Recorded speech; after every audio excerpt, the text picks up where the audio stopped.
What up YouTube? I'm Mark Ryder. You're watching Cosmic Rider TV. Thank you for tuning in. Please hit the like and subscribe button. Today we're going to talk about addiction. This is addiction part 2. If you haven't seen the first part, please have a look on my playlist and check out the first part to this video. It's a beautiful day outside, lovely sunset, so some of the light is coming in. We'll leave it at that though. Anyway, we'll leave it right there because it looks like a nice effect. So yeah, we're gonna talk about addictions once again. We're gonna elaborate on that because I didn't really know which angle to come at.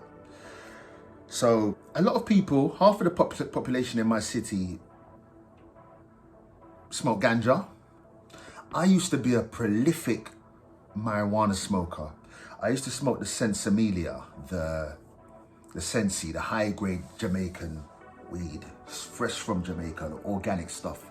And the high was very different. It was different to the stuff you get these days. These days you got what I call the weaponized version of marijuana, the skunk. Skunk, they call it. It's very loud. It's mixed with fertilizers, all types of substances. It's even a class B now. So it's a genetically modified form of marijuana. A lot of people smoke it. A lot of people are functioning. I used to be a prolific smoker, but I stopped at this skunk. When the skunk came out, I tried it and I didn't. It messed my head up. A lot of people think they don't have a problem. It's not a problem. I'm here to tell you that I have friends and family members that have been sectioned off in mental health units due to prolific skunk use. I've seen the behavioral patterns in people that smoke skunk. And when they can't get access to it, they go ballistic.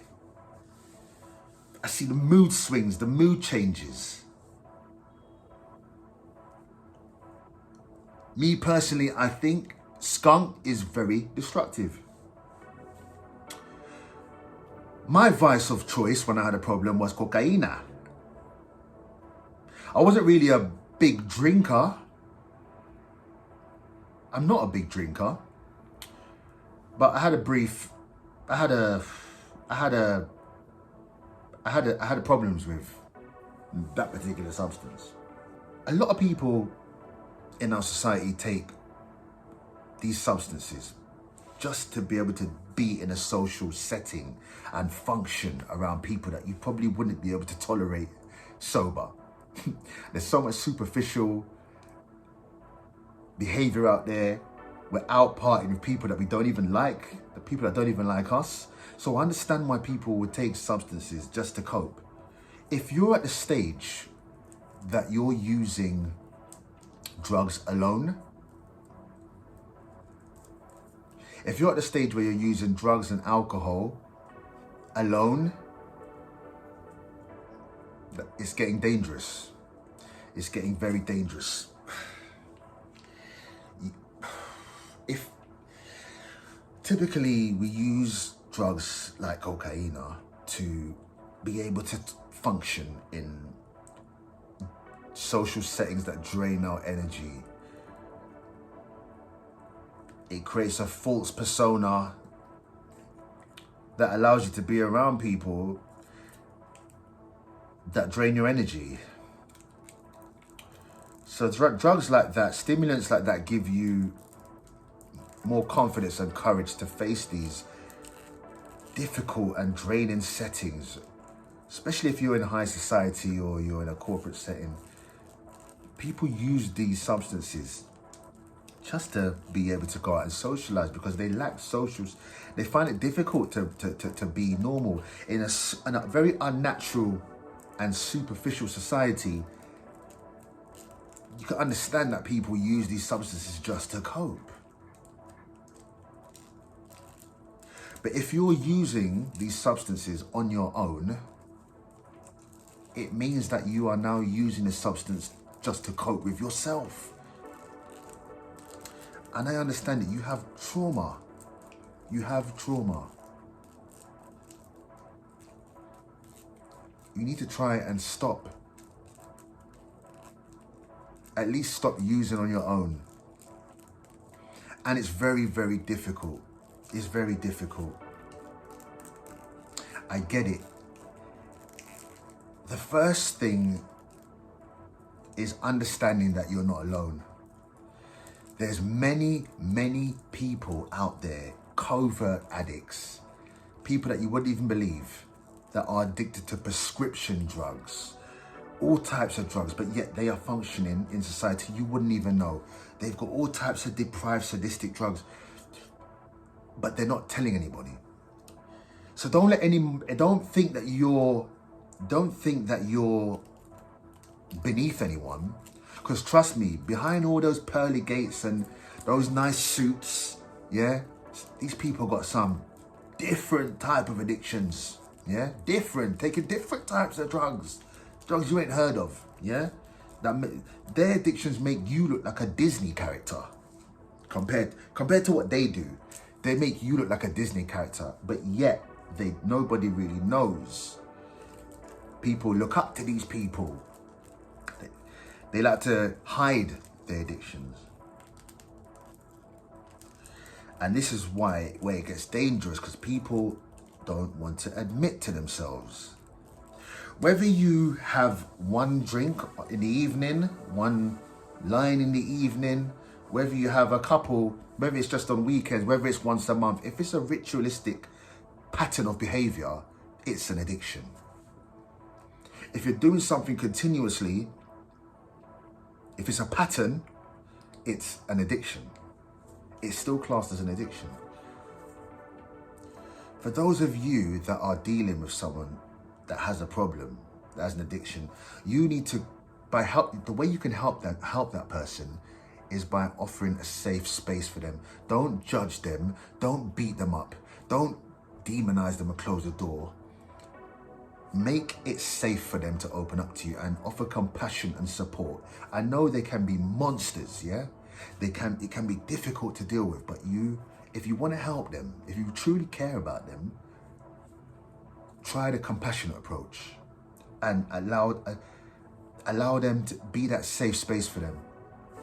I've got friends that have completely annihilated themselves through drug use.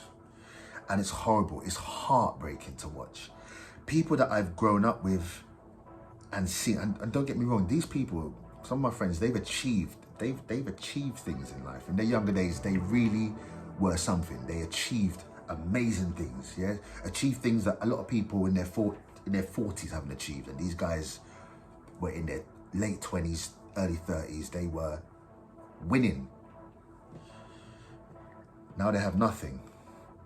Now they're a shadow of their former self. And it's heartbreaking. It hurts to watch. And it could have been me. Not everyone's as strong as the next person.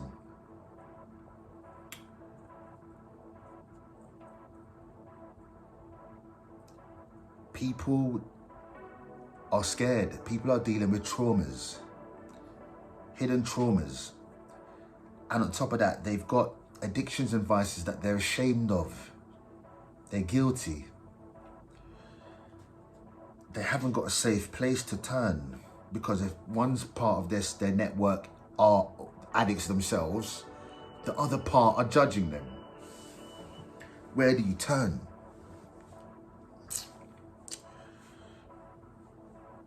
The first part is admitting to yourself. If you've got a reoccurring, if you know, if this resonates with you, you know if you've got an addiction. You know, because it'll resonate with you. Admit to yourself. Admit it to yourself. And then ask for help. Trust me, life gets better. It will get better.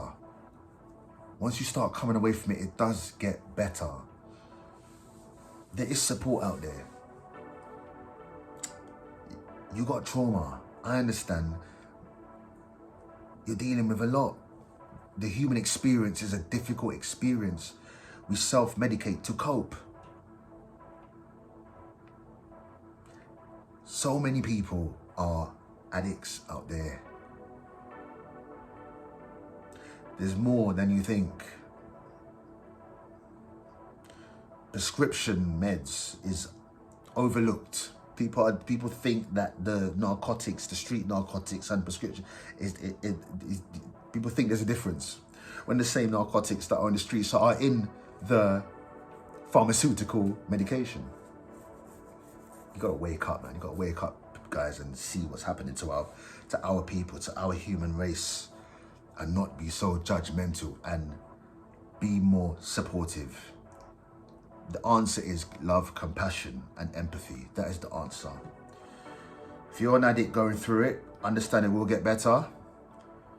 Once you admit to yourself and you start doing the work, try to exercise diligently.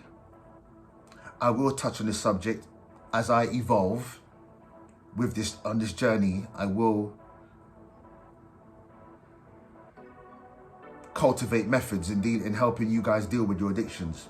Yeah, I'm not going to be a hypocrite about it either.